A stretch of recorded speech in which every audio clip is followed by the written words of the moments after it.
Muy buenas tardes, apreciados hermanos y todos los asistentes. Me toca entregar los saludos de los hermanos en la Asamblea de la Cisterna en Santiago, sabiendo que venimos para acá con mi familia, enviaron los saludos. Eh, Ellos desde la Cisterna viajaron hoy a una reunión en San Felipe que tenían allá. Así que entrego los saludos.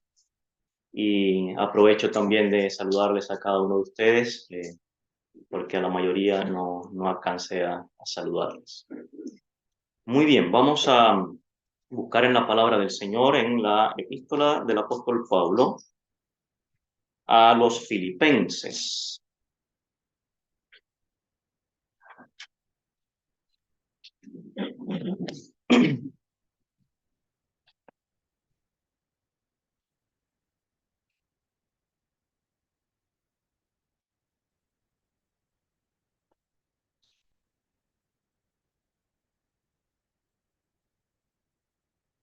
Y nos vamos a dirigir al capítulo 4, versículo 4.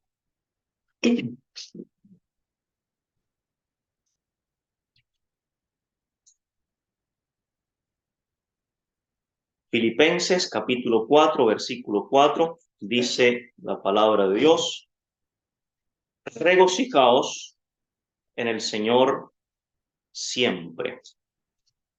Otra vez os digo, regocijaos. Y este es el mensaje que les quiero compartir en esta hermosa reunión de aniversario que nos convoca. Se dice que esta epístola es la epístola que resalta el gozo cristiano, y hay muchas razones para afirmar aquello. Se han propuesto diferentes bosquejos para estudiar la epístola, pero lo que vamos a hacer con la ayuda del Señor es ir viendo las diferentes menciones, recorriendo la carta, haciendo paradas explicativas en cada una de las expresiones de gozo. Porque el propósito que tenemos es precisamente que se cumpla este versículo que hemos leído. Regocijaos en el Señor siempre. Otra vez os digo, regocijaos. Así que vamos a hacer esto. Hay 16 expresiones de gozo o regocijo. Cada una de ellas nos va a ayudar a entender la experiencia de los filipenses, que a su vez vamos a poder aplicar a nuestras propias realidad congregacional.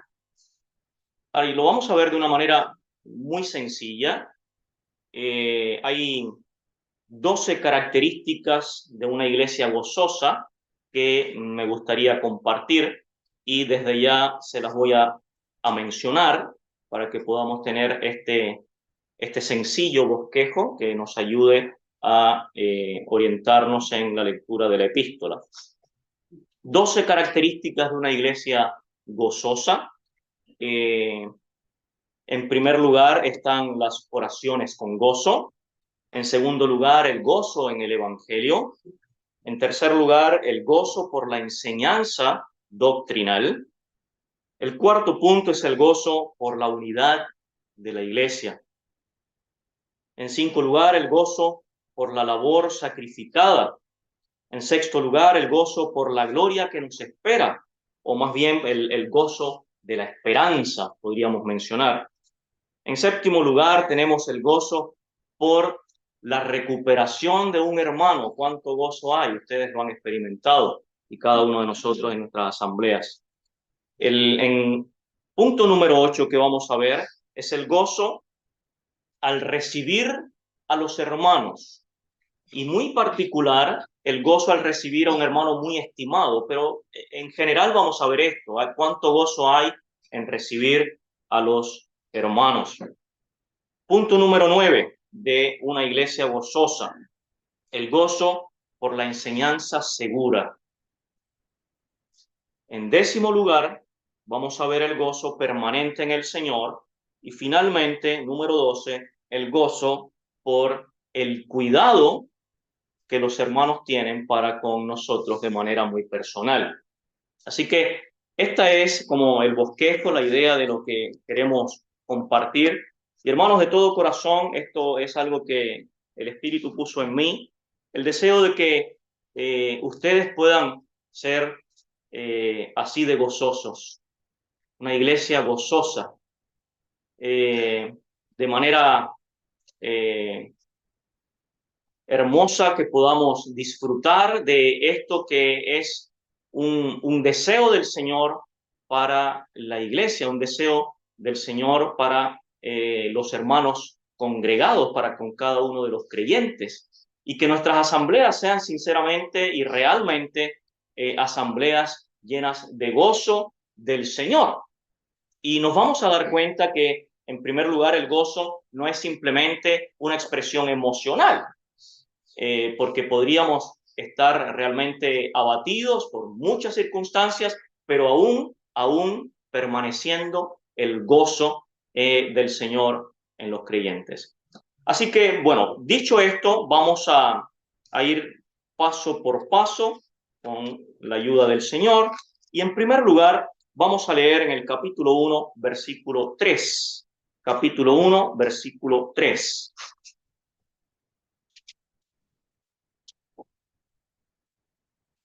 Filipenses 1:3 dice: doy gracias a mi Dios siempre que me acuerdo de vosotros, siempre en todas mis oraciones, rogando con gozo por todos vosotros. Rogando con gozo por todos vosotros, dice, siempre en todas mis oraciones. Y hermanos, aquí en primer lugar lo que vamos a hablar es del gozo precisamente en las oraciones, los ruegos con gozo. Y este es el deleite por orar por los hermanos. El gozo sincero, genuino, al interceder por los hermanos. Y pensemos bien, ¿acaso no es esta una característica deseable en una iglesia gozosa? ¿Acaso no es un ideal de una asamblea que se reúne con propósitos para orar por el bien de los hermanos? Bueno, ese es el deleite de orar por los hermanos. Y no como una mera rutina repetitiva o a veces como para pasar listas solamente, tratando de que ninguno se me quede fuera, pero mientras tanto se va perdiendo ese fervor, se va disipando el fervor con una repetición muy mecanizada. Tampoco es una carga pesada el orar por los hermanos, sino como llevando sus asuntos a Dios con un ánimo dispuesto, con intencionalidad, con propósito para el bien de ellos. Esa debería ser la motivación de orar por los hermanos, que sean oraciones con propósitos dirigidas, con un interés personal, con un interés íntimo, sincero. Esta es la intención de orar precisamente con gozo, y así lo hacía el apóstol Pablo. Ahora él dice algo muy interesante, porque él dice en el versículo 4, con gozo por todos vosotros, por todos vosotros. Ahora, Pablo muy probablemente recordaba los nombres de cada uno de sus hermanos.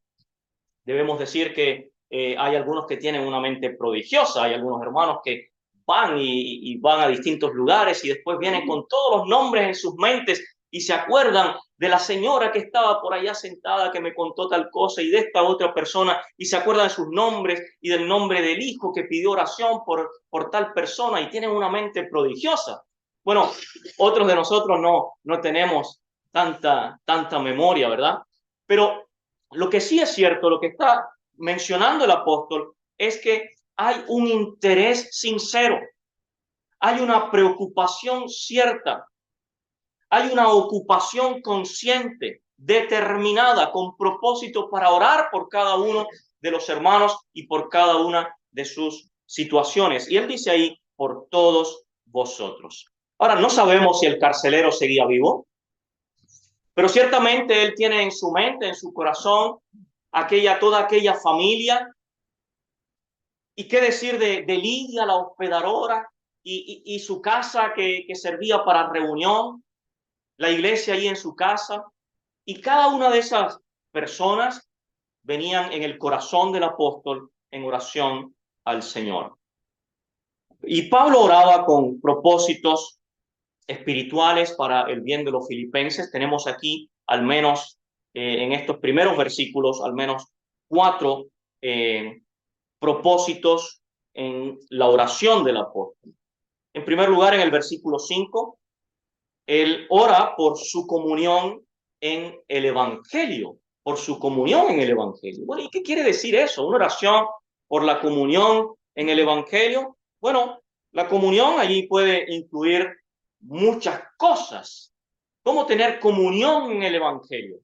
Bueno, puede incluir, por supuesto, el ejercicio en actividades en pos del Evangelio, puede incluir labores para organizar, puede incluir oración, la oración para el progreso del Evangelio, ayuda financiera también, hermanos que aportan y apoyan con algún lugar, con algún sitio, que tienen esa visión de avanzar con el Evangelio y vienen y piden ayuda, hermano, yo he visto un lugar acá y ustedes pueden venir a mi casa porque están viniendo personas aquí, familiares, y toda esa colaboración conjunta es motivo de oración en el caso de Pablo para los filipenses. Y en segundo lugar, en el versículo 9, él ora para que abundaran en amor. Pero para que abundaran en amor en la medida que ellos crecen en ciencia y en conocimiento de Dios. Dice el versículo 9, y esto pido en oración, que vuestro amor abunde aún más y más en ciencia y en todo conocimiento. Es decir, que el conocimiento les hiciera abundar en amor y en gratitud en vez de soberbia y competencia. Es un conocimiento de Dios que nos lleva y lleva a los hermanos en gratitud al Señor, en evidenciar el amor del Señor para los unos para con nosotros. Ahora, por supuesto que hay conocimiento que es usado de manera dañina, ese conocimiento que es competitivo, ese conocimiento que lleva a la soberbia, y un poco el apóstol Pablo ora para que, y él agradece al Señor haberle sometido para que la excelencia de aquellas manifestaciones de Dios no lo llevara de manera loca, desenfrenada, a pensar que era superior a los demás. En tercer lugar, en el versículo 10, él ora para que aprobéis lo mejor. Dice, para que aprobéis lo mejor a fin de que seáis sinceros e irreprensibles para el día de Cristo.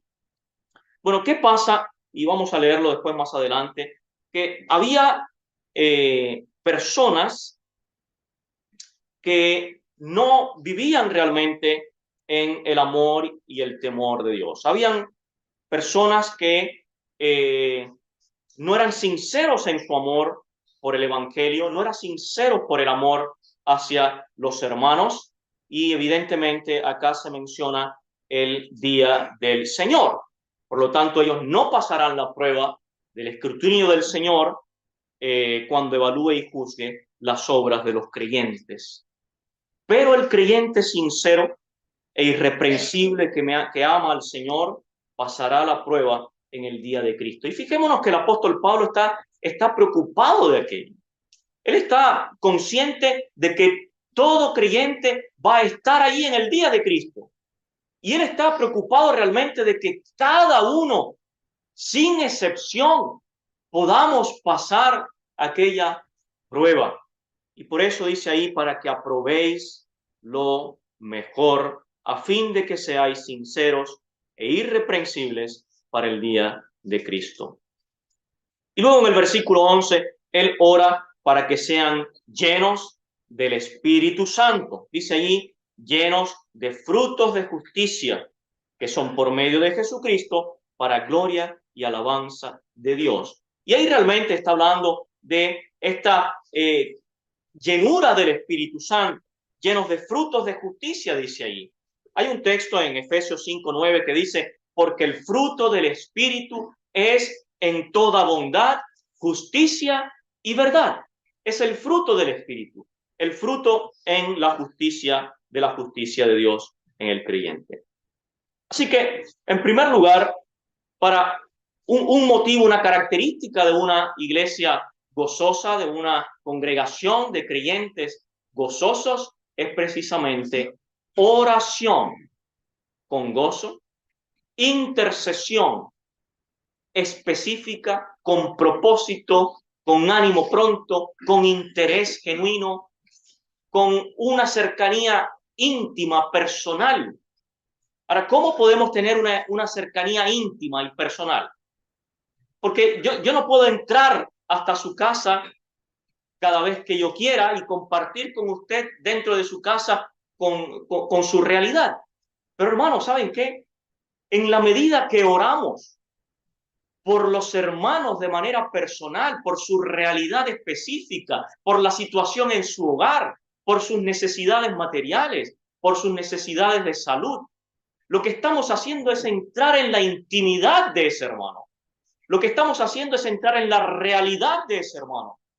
Y es por eso que una característica deseable en una asamblea es oración con gozo por cada uno de los creyentes. En segundo lugar, vamos a ver el gozo porque Cristo es predicado, el gozo por el Evangelio, por el avance del Evangelio. En el capítulo 1, versículo 15, leemos allí: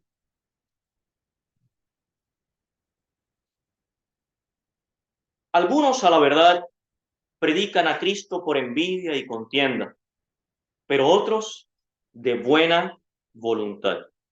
Los unos anuncian a Cristo por contención, no sinceramente, pensando añadir aflicción a mis prisiones, pero los otros por amor, sabiendo que estoy puesto para la defensa del Evangelio. Que pues, que no obstante, de todas maneras, o por pretexto o por verdad, Cristo es anunciado, y en esto me gozo y me gozaré aún. Realmente el apóstol te está gozando porque Cristo es anunciado. Y esto es una característica deseable en una asamblea, que realmente Cristo sea anunciado, que haya progreso en el Evangelio. Y hermanos, realmente nosotros nos gozamos cuando se predica el Evangelio. Nos gozamos cuando hay campañas del Evangelio. Cuando se predica a Jesucristo en uno u otro lugar, cuando se le enseña a los niños acerca del Señor en alguna clase especial o en la escuela dominical, nunca pensemos que el Evangelio está de más. Nunca es demasiado el esfuerzo para avanzar con el Evangelio.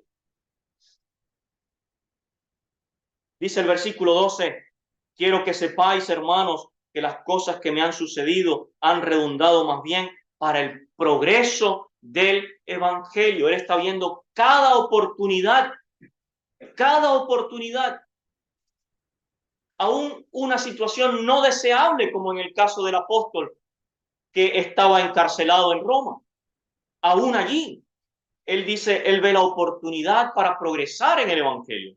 En el versículo 13 dice, de tal manera que mis prisiones se han hecho patentes en Cristo en todo el pretorio y a todos los demás.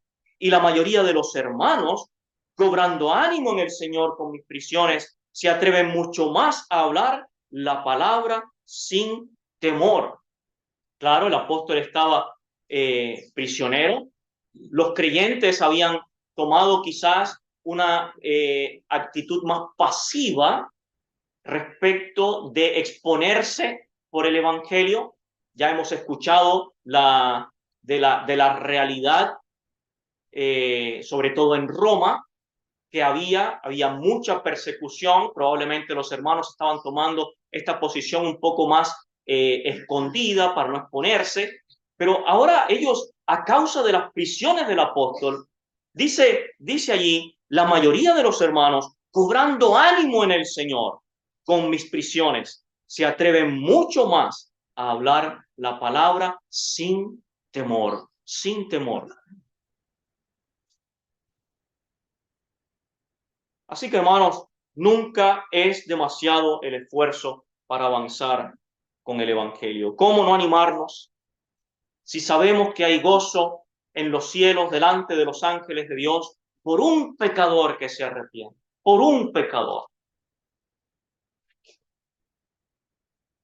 Nunca posterguemos el Evangelio pensando que los presentes son todos creyentes y no lo necesitan. El Evangelio debe ser anunciado aun cuando la audiencia aparente conocerlo. Nunca restemos la oportunidad de predicar el Evangelio. Ahora, hay propósito en el Evangelio para los inconversos, por supuesto, pero también hay propósito para los salvados. ¿Cuál es el propósito del Evangelio para los inconversos? Bueno, pareciera evidente, ¿verdad? Que crean y sean salvos. Pero ¿cuál es el propósito del Evangelio para los creyentes? Bueno, el propósito es para confirmación, para enseñanza y gozo. Y el apóstol está hablando del gozo que significa para él saber que Cristo es anunciado. Ahora alguien diría, ¿cómo nos vamos a estar predicando el Evangelio entre creyentes? Bueno, por supuesto, si hay solo creyentes, no vamos a predicar el Evangelio para que se salve el creyente, pero sí vamos a enseñar el Evangelio. Y es aquí, hermanos, donde nos gustaría escuchar más ministerio del Evangelio. Nos gustaría escuchar más enseñanza del Evangelio. Que los creyentes podamos recibir más instrucción acerca del Evangelio. Hermanos, esto produce gozo, gozo en el creyente. La enseñanza del Evangelio para el pueblo de Dios. Hay un texto allá en 1 Corintios 15, del 1 al 4, está el apóstol escribiendo a los corintios y le dice, además, os declaro hermanos. Y allí ese os declaro es hacer conocer en profundidad. ¿Y qué es lo que el apóstol quiere hacerles conocer en profundidad?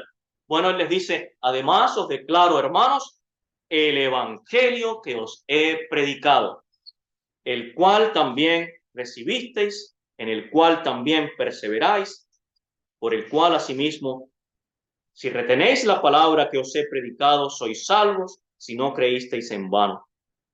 Porque primeramente os he enseñado lo que asimismo recibí, que Cristo murió por nuestros pecados conforme a las Escrituras, y que fue sepultado y que resucitó al tercer día conforme a las Escrituras. Ahora, uno podría ahí subrayar o anotar estas expresiones acerca del Evangelio. El apóstol Pablo dice, os declaro. Y ya hemos visto que eso tiene una referencia a hacer conocer en mayor profundidad. Pero también podemos ver cuando dice, os he predicado, que se repite 2 veces, y también os he enseñado. Esas 3 cosas son importantes. El Evangelio les había sido predicado en primera instancia.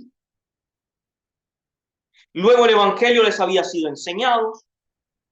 Y también Pablo les hace recordar el Evangelio en cada ocasión. Así que el apóstol realmente vive el Evangelio en su propia carne y se goza cuando Cristo es anunciado. Dice entonces allí Filipenses 1:18, ¿qué pues?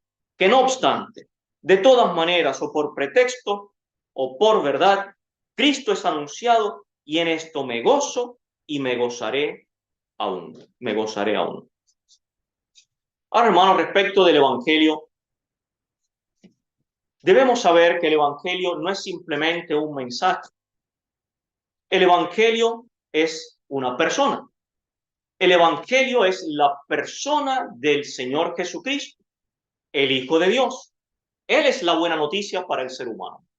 Recordamos allá lo que sucedió en Lucas capítulo 2, versículo 10, cuando estaban los pastores en las vigilias de la noche, y le aparece allí el ángel para comunicar aquellas buenas noticias. Y el ángel les dijo, no temáis, porque he aquí os doy nuevas, ¿de qué? de gran gozo, que será para todo el pueblo, que os ha nacido hoy en la ciudad de David un Salvador, que es Cristo el Señor. ¿Cuál es la buena noticia? Es Él. Es el Señor Jesucristo, el Hijo de Dios, que venía al mundo para salvar a los pecadores. Por lo tanto, ese es el gran gozo. Y ahí, cuando dice el ángel en el anuncio, porque os doy nuevas de gran gozo. Y ahí es muy interesante el vocablo, porque gran es enorme, es el más grande, es megistos, de donde viene también la palabra mega. O sea, es un mega gozo, es el gozo más grande que puede haber. Y esa es la buena noticia, este mega gozo, porque el Salvador venía. Así que entendiendo esto, que el Evangelio no es simplemente un mensaje como cualquier otro mensaje, sino que es el mensaje necesario para conocer a Jesucristo, al Hijo de Dios, y para ser salvos. Así que Pablo dice a modo de conclusión ahí en el versículo 27, Filipenses 1:27, y él dice, solamente que os comportéis como es digno del Evangelio de Cristo. Este es su deseo realmente, que se comporten los creyentes como es digno del Evangelio de Cristo. Ahora, hermanos, nuevamente la dignidad del Evangelio es la persona del Señor Jesucristo. Cantamos un himno que dice, no hay otro tema más sublime, cual Cristo y su amor por mí. Más sublime no hay. Un tema más sublime no hay. Una noticia de mayor gozo no la hay. Es un mega gozo. Así que dice allí, solamente que os comportéis como es digno del Evangelio. Y hay tres expresiones que debemos notar, que son como tres claves que nos ayudarán a dar dignidad al Evangelio de Cristo. Y muy brevemente, solo voy a mencionarlo en el capítulo 1, versículo 5, habla allí de la comunión del Evangelio. Dice, por vuestra comunión en el Evangelio. Y ahí principalmente habla de participación. La participación en el Evangelio. Habla de coinonía en el Evangelio. Y coinonía es una participación conjunta. Es compañerismo en el Evangelio. No es una obra individual. No es un trabajo donde yo busco mi propio actuar para figurar sobre el resto, sino que habla de una participación conjunta en el Evangelio. En segundo lugar, habla también del progreso del Evangelio. En el capítulo 1, versículo 2, ya lo hemos leído, dice, quiero que sepáis, hermanos, que las cosas que me han sucedido han redundado más bien para el progreso del Evangelio. Y ahí progreso habla de avance, habla de aprovechamiento, habla de una labor con propósito, con un propósito determinado para ganar almas para el Señor. Ese es el propósito del Evangelio. Ahora, seríamos unos necios si pensamos o decimos que no importa cómo prediquemos, total, lo importante es llegar a las personas como podamos. Bueno, hay un peligro en ese pensamiento. Cuando Pablo dice que por pretexto o por verdad Cristo es anunciado, no es que él esté aprobando esas falsas intenciones. Habían personas que predicaban el Evangelio con falsas intenciones. Ahora, no está diciendo el apóstol, bueno, no importa que sigan con sus falsas intenciones, total, Cristo es anunciado. No, él se goza porque Cristo es anunciado, pero él realmente tiene un gran pesar. Le duele grandemente el que sea tomado con tan poca reverencia. Por lo tanto, debe haber un deseo de realmente tener comunión, participación conjunta y buscar el progreso con sinceridad delante del Señor para el avance del Evangelio. Bueno, y en tercer lugar, él habla también en el capítulo 1, versículo 27, donde hemos leído ya, habla de la fe del Evangelio. Dice allí, solamente que os comportéis como es digno del Evangelio de Cristo, para que sea que vaya a vosotros o que esté ausente, oiga de vosotros que estáis firmes en un mismo espíritu, combatiendo unánimes por la fe del Evangelio. Y hermano, ¿qué quiere decir Pablo con esto? Bueno, cuando él habla de la fe del Evangelio, está hablando de fe y fidelidad. Y realmente lo que está hablando es de convicción, de denuedo. ¿Recuerdan cuando los discípulos allá al principio de la predicación, al principio de Hechos, ellos oran con todo fervor al Señor? ¿Y cuál es su oración? Señor, danos de nuevo para predicar tu palabra. Danos de nuevo para predicar el Evangelio. Y eso que ellos estaban pidiendo de nuevo, ¿qué era? Era convicción, total seguridad de lo que estaban predicando ellos, era la verdad. Y el denuedo quita la vergüenza, el denuedo quita el temor, el denuedo quita las justificaciones. Por lo tanto, eso es necesario para dar dignidad al Evangelio de Cristo. Bien, hermanos, podemos leer un poquito más en el capítulo 1, versículo del 23 en adelante.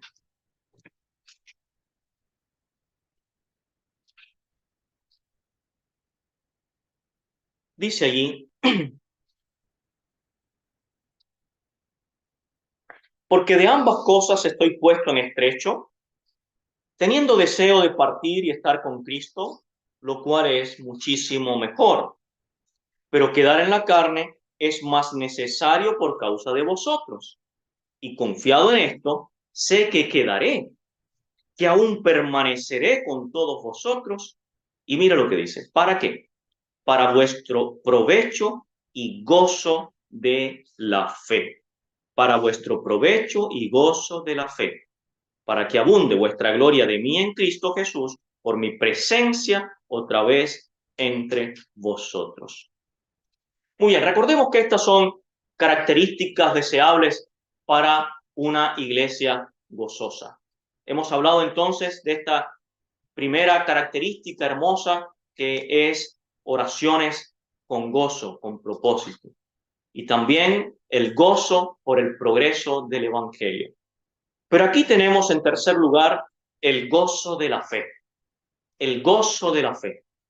Y realmente vamos a hablar respecto de esta fe, ¿a qué se refiere? Bueno, se refiere al cuerpo doctrinal que debe ser creído.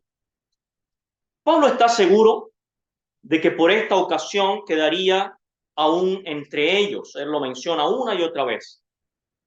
Y él manifiesta el propósito. Dice, para su gozo de la fe, o podríamos pensar también para su gozo en la doctrina, para su confianza en el Señor, para que tuvieran confianza en el Señor por medio de la doctrina. Ahora, pensando en esto, que Pablo aún quedaría con ellos, ¿sería una buena o una mala noticia para ellos? Bueno, es una muy buena noticia, ¿verdad? Oh, el apóstol Pablo todavía va a quedar entre nosotros para seguir enseñando. Bueno, yo pensaba en esto, hermanos. Qué bueno es tener entre nosotros en nuestras asambleas hermanos que Dios esté usando para enseñar al pueblo de Dios. ¿Cuán bueno y necesario es que el Espíritu Santo ha dotado a hermanos que sean maestros y ministros de la palabra, que son útiles en la enseñanza de la palabra? Y el hermano que así ha sido dotado por el Espíritu no es para gloriarse, sino que con un gran sentido de responsabilidad se entregue a la edificación de los santos. El apóstol Pablo podría decir, lejos esté de mí el gloriarme, sino en la cruz de mi Señor Jesucristo. No había gloria en él más allá de la obra de Cristo a su favor en la cruz del Calvario. Así que, pensando en esto, debemos cada uno de nosotros agradecer al Señor por estos dones que ha colocado el Espíritu para nuestro gozo de la fe. En el caso de ellos era el gozo de tener aún por un poquito más al apóstol entre ellos. Así que él dice, quedaré con vosotros, permaneceré con todos vosotros para vuestro provecho y gozo de la fe. Ahora, por su parte, los creyentes, los que recibimos ese beneficio, no debemos sentir celos ni menospreciar al que es usado en la enseñanza, todo lo contrario. Debe haber un sentimiento de gozo, debe haber un sentimiento de gratitud, porque hay hermanos que se dedican a esa labor. No debe haber un sentir de querer poner tropiezo al hermano de ninguna manera. Bueno, eso es lo que estaba padeciendo el apóstol. Y un poco vamos a hablar de eso. Así que debe haber ese sentimiento de gratitud, de gozo al Señor, porque nos ha suministrado de un enseñador para instruir, para consolar, para alentar a los santos. Sin embargo, debe tenerse cuidado de no ir al extremo de idolatrar al enseñador. Y aquí, hermanos, tenemos que ser muy atentos a esto, porque es muy fácil que una persona tenga en un altar a otras personas. Y eso no está bien tampoco. Entonces vamos de un extremo a otro. Algunos menosprecian al enseñador, pero otros lo están poniendo en un altar y debemos ser medidos en esto. Ahora bien, respecto de esto, el énfasis del texto está en el gozo de la fe. El énfasis allí está en el gozo de confiar en Dios por medio del cuerpo doctrinal bíblico. El regocijo del creyente, o en palabras acá, el gozo del creyente debe estar en la palabra de Dios, independientemente de quién sea el instrumento que Dios esté usando. Debe haber un gozo, un anhelo por la palabra del Señor. Y cuando somos enseñados y cuando estamos en las reuniones de la iglesia, en reuniones de ministerio, en reuniones del evangelio o en una reunión tan hermosa como esta, el gozo debe estar puesto en que Dios nos está hablando, en la oportunidad que tenemos de estar aquí con esta tranquilidad para que Dios pueda hablar a nuestra necesidad y a nuestro corazón.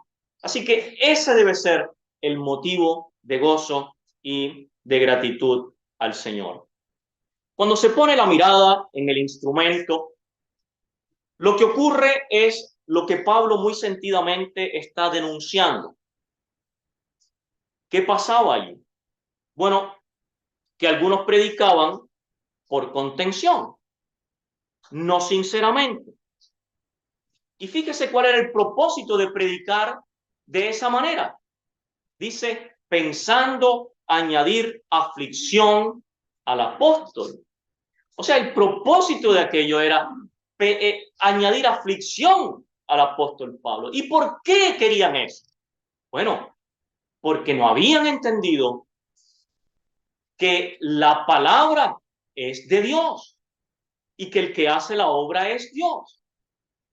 Y por eso es importante entender que no es el instrumento, sino que el gozo está puesto en el cuerpo doctrinal, en la palabra de Dios, en ser instruidos por la palabra de Dios. Bueno, ellos atribuían probablemente el evangelio a Pablo. Ellos predicaban de manera que pudieran destruirlo a él y que pudieran de alguna manera robarle el evangelio. Pero el evangelio no era Pablo. El evangelio es Cristo. Y por lo tanto podrían ellos incluso destruir al enseñador, pero la palabra permanece. La palabra permanece. Ahora, esto es lo que el apóstol está denunciando. Y hermanos, ellos están haciendo un mal uso de su capacidad de su posibilidad de predicar. Ellos estaban predicando con malas intenciones. El apóstol lo dice muy sentidamente. Él dice en el capítulo 1, versículo 15, algunos a la verdad predican a Cristo por envidia y contienda, pero otros de buena voluntad. Los unos anuncian a Cristo por contención, no sinceramente, pensando añadir aflicción a mis prisiones. Ahí está el peligro de, en el cual tenemos que tener mucho cuidado de no caer en esta trampa. ¿Cuál es la trampa? El púlpito, o más bien el uso público de la palabra de Dios, puede ser usado para bien o para mal. Puede ser usado para bendecir o para destruir a los hermanos. Porque lo que puede tener la intención una persona aquí parada es tener influencia en las personas, es someter a las personas o también dar comentarios negativos para destruir a cierta persona. Y en alguna medida esto es lo que estaban haciendo ellos. Ellos estaban tratando de influir para destruir o poner mayor carga en el apóstol. Así que es un peligro, es una trampa y debemos ser muy cuidadosos al respecto. ¿Sabe que la enseñanza del apóstol, como él lo dice, produciría gozo en los creyentes? Y esa es la intención, que pueda haber gozo en el pueblo de Dios por poder contemplar la palabra de Dios. Ahora, los mensajes que producen discordias, los mensajes que traen intrigas malintencionadas, mensajes que tienen insinuaciones, de mal procede, de mal procede. Y lo que produce en realidad es un profundo daño que roba el gozo a la congregación. Produce todo lo contrario de lo que debería ser. Por eso debemos ser muy cuidadosos en el uso de el uso público de la palabra de Dios. Esos envidiosos que se mencionan allí, contenciosos, tenían el mensaje, pero no tenían al Señor. Ellos predicaban la salvación, pero no conocían al Salvador. Ahora, no estamos juzgando y no es la intención juzgar si eran salvos o no. Lo que sí es evidente es que no tenían al Señor como el centro del mensaje, no lo tenían como el fundamento de la fe. Su objetivo era poner mayor carga sobre el apóstol y no estaban usando la posibilidad de hablar a las personas con el fin de predicar a Cristo. Bueno, el hecho de que alguien predique a Cristo no significa, o que predique el evangelio no significa que esa persona haya tenido realmente una transformación o un cambio. Sabe que el mensaje de ellos era bueno. Ellos estaban predicando. El apóstol dice, bueno, aunque por pretexto me gozo en que el evangelio es predicado. Entonces ellos tenían un mensaje bueno, pero la esencia de ellos era mala. El corazón de ellos estaba desviado, pero aún así hay gozo. Y esto es lo que expresa el apóstol, porque quedaría aún un poquito más para que los filipenses disfrutaran del provecho y el gozo de la fe. Entonces dice ahí, versículo 25, y confiando en esto, sé que quedaré, que aún permaneceré con todos vosotros para provecho y gozo de la fe. Entonces, hermanos, este tercer aspecto es el gozo de la fe, el gozo de poder disfrutar de el cuerpo doctrinal que el Señor nos ha dado y que el Espíritu ha dotado, hermanos, que nos enseñen y que nos ministren. Esto es una obra de Dios para la edificación de la iglesia. No lo tengamos en poco. No menospreciemos, sino que oremos por aquellos hermanos en nuestras asambleas que están siendo usados para la enseñanza, por los hermanos que están saliendo a predicar. Hay que orar, hay que apoyar en oración. Muy bien. Avancemos un poquito al punto número 4, característica número 4 de una iglesia gozosa. Capítulo 2, versículo 1.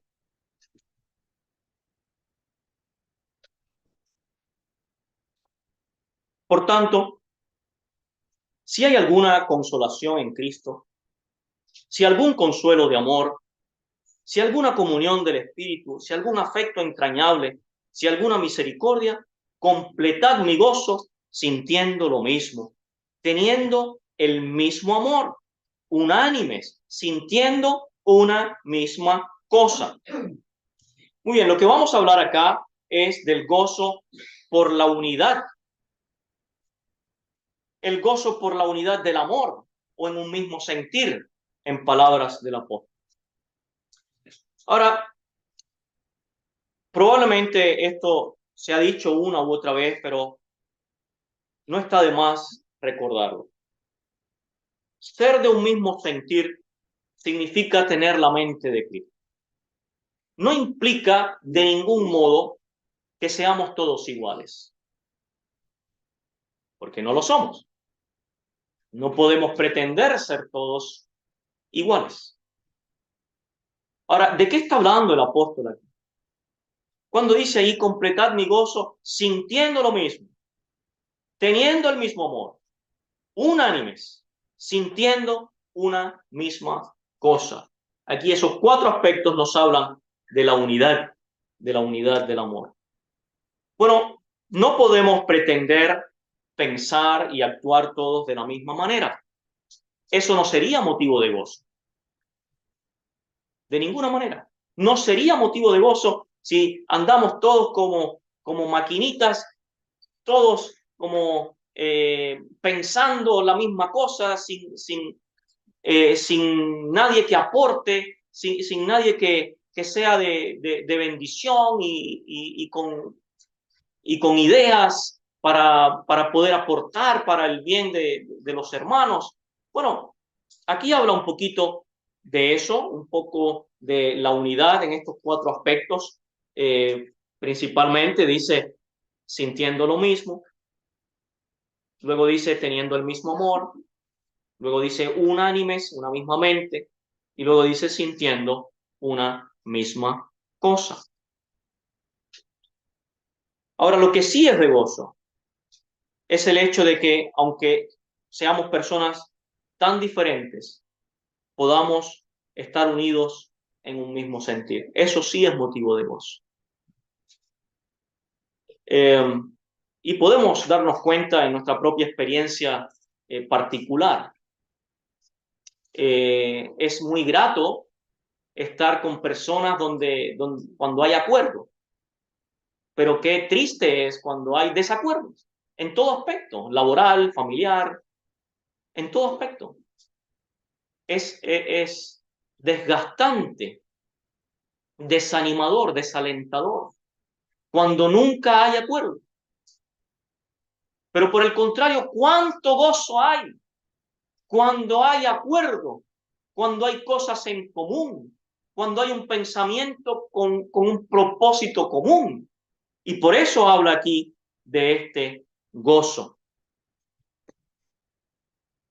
En Gálatas 3:28 podemos leer allí, ya no hay judío ni griego, no hay esclavo ni libre, no hay varón ni mujer, porque todos vosotros sois uno en Cristo Jesús. Y antes decía, pues todos sois hijos de Dios por la fe en Cristo Jesús. Ahí hay un punto en común. Ahí está lo que tenemos en común. Ahora, por supuesto, la uniformidad y la unidad no son lo mismo. Podríamos estar todos uniformados, con reuniones muy ordenaditas, pero no tener nada en común. Sin embargo, podemos ser personas completamente diferentes, pero con un pensamiento común. Y esto solo es posible cuando no se impone la razón o el modo de pensar de cada persona, sino que todos nos sometemos al incuestionable poder de la palabra de Dios. Con humildad, dice ella, estimando cada uno a los demás como superiores a sí mismos. Ahora, hermanos, imaginémonos, si no tuviéramos un punto en común, si cada uno quisiera imponer su modo de ver las cosas, mire cuántos somos acá. Esto sería un caos. Esto sería destrucción. Cada uno pisoteando al otro para imponerse. Oh, hermanos, esto no es motivo de gozo. Pero ¿cuánto motivo de gozo hay cuando nos miramos? Y mírese a los hermanos que tiene a su lado. Mirémonos cada uno de nosotros. Cuán diferentes somos. Y cada uno se mira a sí mismo y más de alguno podrá decir, cuán difícil soy de tratar, cuán complicado soy. Pero aún así, siendo tan diferentes, podemos ser uno en Cristo y tener unidad en Cristo. Entonces no pretendamos que tengamos uniformidad como un ejército así, bien ordenaditos, todos bien con el mismo uniforme, con todo bien pauteado, sin que salga nada. Y si se sale algo del lugar, pobrecito del que se equivocó. Pero en esas circunstancias, si no hay nada en común, si hay discordia, si hay competencia, hermanos, qué triste es aquello. Ahora, podemos notar que las cosas son al revés en el modo de ver del Señor. En la medida que hay unidad de mente, entonces todo lo demás va a fluir. En la unidad, en la medida que tengamos principios bíblicos que nos rijan, todo lo demás toma su lugar. Entonces vamos a tener reuniones hermosas guiadas por el Espíritu. Entonces cada hermano va a cumplir su propósito, su rol, su ministerio, su don, y todo va a estar en unidad y en conformidad con el cuerpo de Cristo. ¿Lo ve? Pero muchas veces queremos hacerlo al revés. Queremos, hermano, usted tiene que hacer esto porque yo lo digo. Y usted tiene que hacer esto porque yo lo digo. Y entonces, tratando de buscar la uniformidad a nuestra manera, lo que perdemos es la unidad del cuerpo de Cristo. Y la unidad del cuerpo de Cristo se fundamenta precisamente en cada una de nuestras diferencias. Y esto es hermoso, cómo funciona el cuerpo de Cristo. Él siendo la cabeza, y por lo tanto todos tenemos algo en común. Tenemos al Señor. Ahora, aunque somos diferentes, se espera de todos nosotros que concordemos en los grandes fundamentos de la fe cristiana. Es evidente que en muchas cuestiones menores habrá diferencias de opinión. Y es por eso que no es sano imponer a los demás mis opiniones respecto de aspectos superficiales en los que no hay ningún verdadero principio bíblico involucrado. Ahora, hermanos, todos hemos sido comprados al mismo precio. No hay motivo para menospreciar a alguien.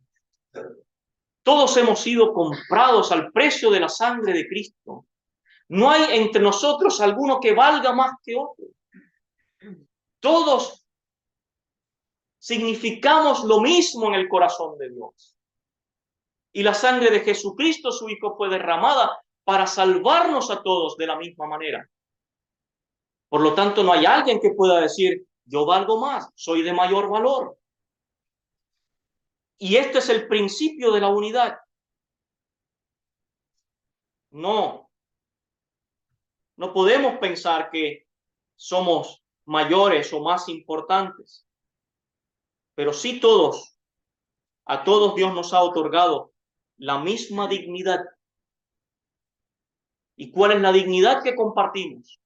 Somos todos hijos de Dios, salvados por el mismo Señor, rescatados por el mismo Salvador. Oh, hermanos, eso nos hace unidos en un mismo sentir. Tenemos la mente de Cristo, un mismo espíritu, una misma fe, un mismo Señor. ¿Lo ve? Todo converge en la unidad que debemos tener. Y entonces, en este punto lo que quisiera es que pusiéramos la atención y la mirada en el gozo que hay en una iglesia unida, en una congregación de hermanos que seamos realmente que tengamos mismos propósitos y que tengamos la mente de Cristo que nos conduce. Pensemos en el gozo que hay en eso. Y cada vez que tratemos de imponer mi forma, entonces tenemos que pensar que estoy quitando el gozo.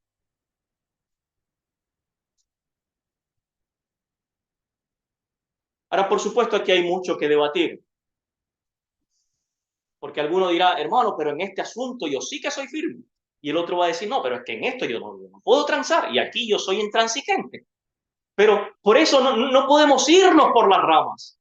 Tenemos que ir al fondo del asunto. Y el principio del asunto es que Cristo es la cabeza y el Espíritu ha dotado a cada uno de nosotros con dones y actividades espirituales que debemos ejercer para el provecho y el gozo del cuerpo de Cristo. Y eso es lo que debe movernos. Y ese es el propósito que debe movernos.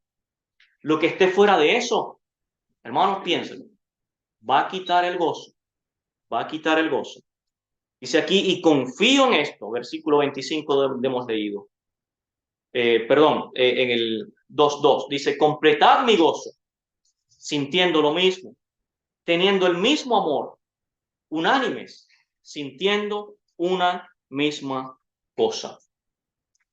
Ahora yo pensaba un poco en esto porque en el contexto matrimonial, Dios manda al hombre y a la mujer casados que vivan solitos, independientes de sus familiares, porque Dios sabe que esa convivencia no es sana. Pero en el contexto congregacional, Dios manda que estemos unidos,